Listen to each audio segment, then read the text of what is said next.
జెనీవాలో సంతకాలు పెడితే యుద్ధం ముగిసినట్టుగా ప్రకటించడం అవుతుంది. అమలు చేయాలనుకున్నటువంటి 60 రోజుల్లోపు అమలు చేయాల్సినటువంటి అవసరం ఉంటుంది. ఇది ఇవాళకి అమెరికా ఇరాన్ మధ్య యుద్ధానికి సంబంధించినటువంటి లేటెస్ట్ అప్డేట్స్. సత్యం గారు, అండ్ 14 అంశాలతో కూడినటువంటి డీల్ నిజంగా ఆచరణకు సాధ్యమవుతుందా, లేదా గతంలో జరిగిన కొన్ని చర్చల్లో లాగానే వీగిపోతుందా? అంటే నిలబడుతుందా అనేటువంటిది ఇరు దేశాల యొక్క తర్వాత థర్డ్ కంట్రీ ఇజ్రాయెల్ యొక్క కమిట్మెంట్ మీద ఆధారపడి ఉంటుంది. దాంట్లో కన్నింగినేసి ఉండటానికి లేదు. అంటే అమెరికా ఒప్పుకుంది కానీ, అమెరికా తప్పుకుంది కానీ, మేము మాత్రం దాడులు చేస్తాం ఇజ్రాయెల్ అంటే అది మళ్ళీ యథాస్థానానికి వస్తుంది. అది యుద్ధం ముగిసినట్టుగా కాదు.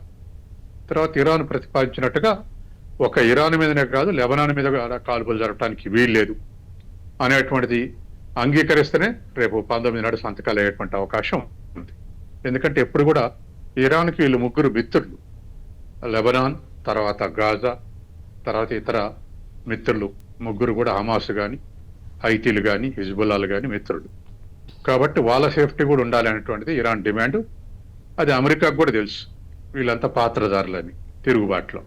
కాబట్టి ఆ విధమైనటువంటి అవకాశం ఉంది. తర్వాత ఇప్పుడు కూడా ఇంకా కొన్ని అనఫిషియల్ స్టేట్మెంట్స్ వస్తున్నాయి. ఏమనంటే ఇరాన్ ఒప్పుకోవడం లేదు, ఏది పూర్తిగా అణు కార్యక్రమం నిషేధించాలంటే పౌర విద్యుత్తు, పౌర అవసరాల కోసం మేము అణు కార్యక్రమాలు నిర్వహిస్తాం, కానీ అణు బాంబు తయారు చేసేటువంటి దాంట్లో మాత్రం మేము ఉండమని అంటుంది అనేటువంటిది ఇరాన్ యొక్క నుంచి వచ్చేటువంటి వార్తలు. అమెరికా నుంచి వచ్చేటువంటి వార్తలు అసలు మేకింగ్ కానీ లేకపోతే పర్చేజింగ్ కానీ ఆటం బాంబు కొనడానికి వీల్లేదు, మేకింగ్ చేయడానికి వీల్లేదు, ఆ ప్రయత్నం చేయడానికి వీల్లేదని అమెరికా అంటుంది. కాబట్టి రెండింటి నుంచి వచ్చే స్టేట్మెంట్లు కొంత డిఫరెన్స్ ఉంది. అది మరి ఈ 4 రోజుల ఆ డిఫరెన్స్ ఆఫ్ ఒపీనియన్ తగ్గుతుందా పెరుగుతుందా అనేది మనం చూడాల్సినటువంటి అవసరం ఉంది. అలాగే సత్యం గారు, అటు ఇజ్రాయెల్ పరిస్థితి ఏంటండి? అక్కడ జనం తిరగబడుతున్నట్టుగా కనిపిస్తోంది. ఇజ్రాయెల్ అసలు యుద్ధం ప్రారంభం కాకముందే నెతాన్యాహుకు వ్యతిరేకంగా ప్రజల వ్యతిరేకత విపరీతంగా ఉంది ఇజ్రాయెల్లో.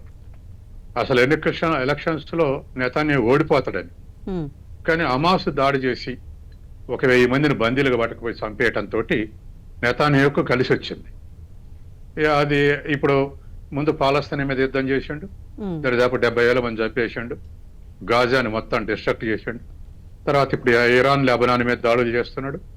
ఇట్లా యుద్ధం ద్వారా తన అధికారాన్ని నిలబెట్టుకోవడానికి ప్రయత్నం చేస్తుండే నెతాన్యాహు. కాబట్టి ఇప్పుడున్నటువంటి పరిస్థితుల్లో యుద్ధం ముగిస్తే ఖచ్చితంగా ఇజ్రాయెల్లో నెతాన్యాహుకి వ్యతిరేకంగా ప్రదర్శనలే కాదు, యుద్ధం ముందు ఇరాన్ లో కూడా కొమేని వ్యతిరేక ప్రదర్శనలు జరిగినాయి అని చేశారు. ఒక 5,000 మంది చనిపోయారు.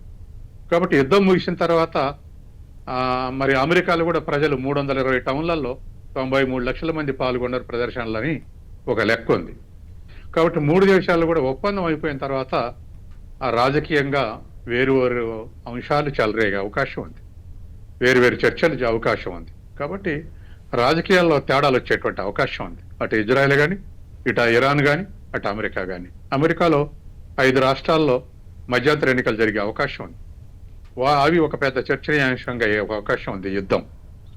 అట్లాగే ఇరాన్లో వ్యతిరేకంగా ప్రదర్శనలు జరిగితే అణిచేసింది, ఐఆర్జీసీ అణిచేసింది. అది ఎంతవరకు కంట్రోల్ చేస్తారు మళ్ళీ అటువంటిది తలెత్తితే అనేది రెండో అంశం.